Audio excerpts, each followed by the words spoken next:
Hello everyone, welcome to Shreya Adores You. This is going to be my first vlog and इस vlog में basically मेरा experience है पतंजलि योगपीठ का, जहाँ पर हम 6 नेचुरोपैथी डे के कॉन्फ्रेंस में गए थे। हम सब कॉलेज वाले इकट्ठा होकर देहरादून ISBT में मिले एंड वहाँ से हमने बस पकड़ी एंड पतंजलि गए। पतंजलि का जो कैंपस है वो हाईवे में ही है, इसलिए बस ने हमें फ़ेज़ 2 में ड्रॉप किया एंड देन हम वहाँ से पैदल चलकर फ़ेज़ 1 में पहुँचे, क्योंकि जो हमारा डिनर अरेंज हुआ था वो फ़ेज़ 1 में हुआ था।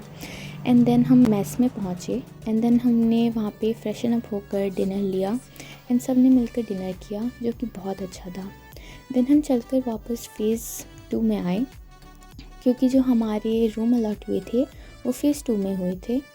वहाँ पर सबको अलग अलग रूम्स अलॉट हुए थे एंड जो हमें रूम्स अलॉट हुए थे वो ब्लॉक 1 में था। एंड देन रिसेप्शन में उन्होंने हमारे रूम पार्टनर्स अलॉट किए एंड हमें रूम की चाबी दी एंड ये थे मेरे रूम पार्टनर्स एंड एक और थी बट वो लिफ्ट में इस वक्त नहीं थी। देन हम रूम में पहुँचे एंड थोड़ा फ्रेशन अप होके हमने सोने की तैयारी करी, बिकॉज़ अगले दिन जल्दी उठकर नाश्ता करना था एंड कॉन्फ्रेंस में जाना था।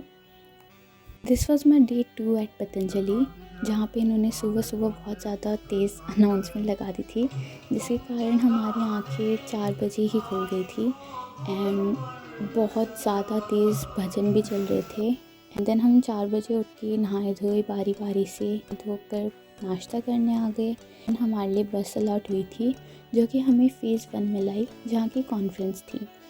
हमारी जो कॉन्फ्रेंस थी वो पतंजलि की ऑडिटोरियम में हुई थी। यहाँ पे जो NCC मेंबर्स थे ना, वो काफ़ी ज़्यादा हेल्पिंग थे। देन प्रोग्राम शुरू हुआ दीप प्रज्वलन से, जो कि खुद बाबा रामदेव जी ने किया था। एंड देन हमारी कॉन्फ्रेंस शुरू हुई, जिसमें काफ़ी ज़्यादा फेमस एंड काफ़ी ज़्यादा वाइस लोग आए थे नेचुरोपैथी के। यहाँ पे हमें काफ़ी नॉलेज की बातें पता चली। 1:30 बजे लंच का टाइम हो गया, जिसमें हमने लंच किया एंड देन लंच के बाद हम वापस कॉन्फ्रेंस में आ गए। कॉन्फ्रेंस में काफ़ी ऐसी चीज़ें थी जो मैं रिकॉर्ड नहीं कर पाई एट दैट टाइम। दिन शाम का टाइम हो गया, तो 7 बजे तक आई थिंक प्रोग्राम चला था एंड देन 7:30 तक हम डिनर करने आ गए।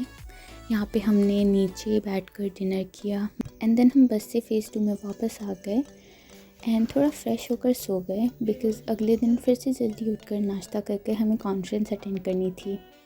सो this was day 3 at Patanjali and सुबह हम नहाए धोए एंड फ्रेश हुए एंड हमने नाश्ता किया। देन हम फिर से फ़ेज़ 1 में पहुंच गए, जहाँ पे कॉन्फ्रेंस हो रही थी। यहाँ पे हमें आचार्य बालकृष्ण जी ने काफ़ी ज़्यादा अच्छी बातें बताई एंड उनके अलावा भी बहुत ज़्यादा अच्छे स्पीकर्स थे जिन्होंने बहुत अच्छी बातें बताई। एंड देन पैनल डिस्कशन हुआ, जो कि काफ़ी इंटरेस्टिंग था। एंड ये जो प्रोग्राम था वो थोड़े अवार्ड्स देकर ख़त्म हो गया। देन हमने लंच किया एंड डिसाइड हुआ था कि हम लंच के बाद निकल जाएंगे। हमने पैक किया और तैयार हो गए फिर से देहरादून आने के लिए। ये जो 2 दिन का कॉन्फ्रेंस था एंड ये एक्सपीरियंस था, ये मेरे लिए काफ़ी ज़्यादा अच्छा था। नेचुरोपैथी को इतना लोग जानते नहीं हैं, so this conference was a way कि लोग जाने इसके बारे में और इंकरेज हुए। And I just want to thank Patanjali, जिन्होंने इतनी अच्छी कॉन्फ्रेंस करवाई एंड हमें मौका दिया कि हम पार्टिसिपेट कर सकें, इतने अच्छे स्पीकर्स को सुन सकें। So I am going to end my vlog here and अगर आप लोगों ने ये व्लॉग लास्ट तक देखा, it really means a lot to me. Thank you for watching. Bye bye.